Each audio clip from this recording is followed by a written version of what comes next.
ओम सर्वेभ्यो नमो नमः। हरिओम।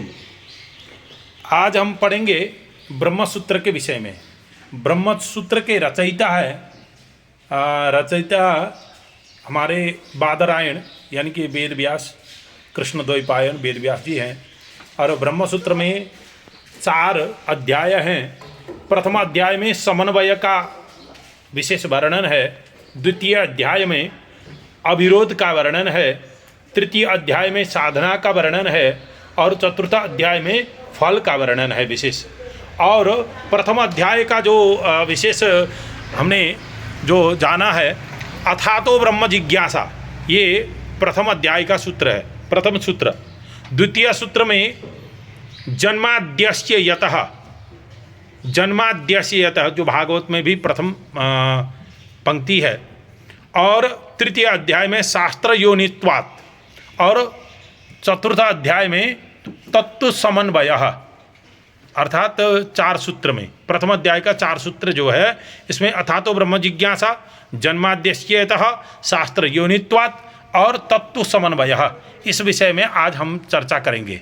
हरिओम। और इसमें अथातो ब्रह्म जिज्ञासा, ब्रह्म की जिज्ञासा होना चाहिए। क्या होना चाहिए?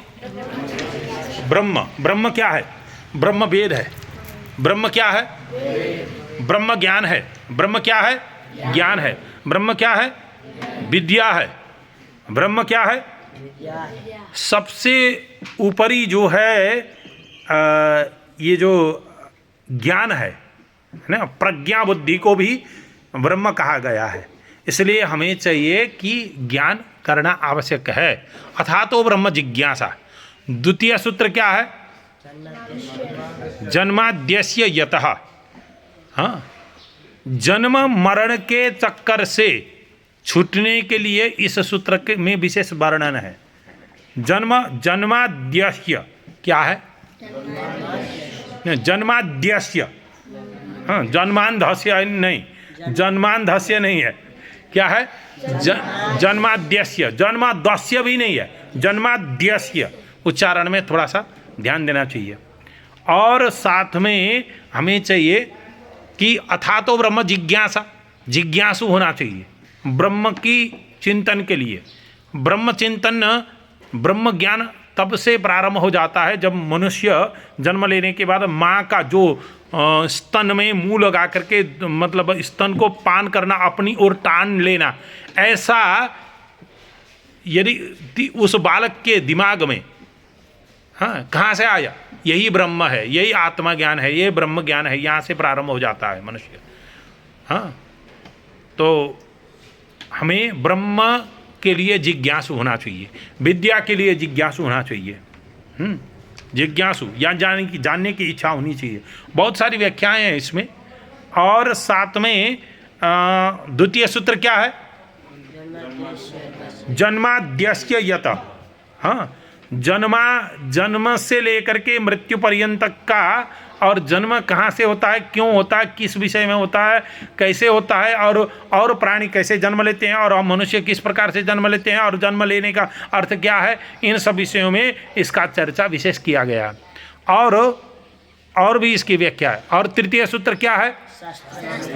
हाँ, शास्त्र योनित्वात्। शास्त्र योनित्वात् इसका अलग सा व्याख्या है। मेरी अपने करने की जो व्याख्या करने की जो तरीका है, ये अलग सा है। जैसे शास्त्र ही ज्ञान का योनि है, ज्ञान का भंडार शास्त्र ही है, अर्थात ज्ञान शास्त्र से ही हमें निकलता है। और ज्ञान कहाँ से निकलता है? शास्त्र से निकलता है। इसलिए शास्त्र को जानना है। हाँ, केवल एक शास्त्र को जानने से नहीं होगा, तो शास्त्र को जानना चाहिए। ये साधारण प्रकार से हो गया।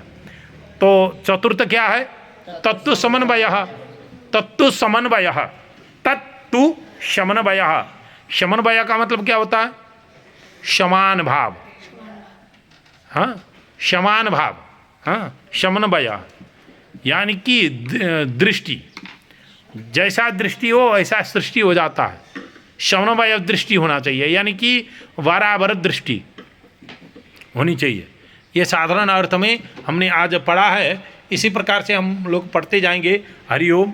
ओम नमः शिवाय। जय श्रीमन्नारायण।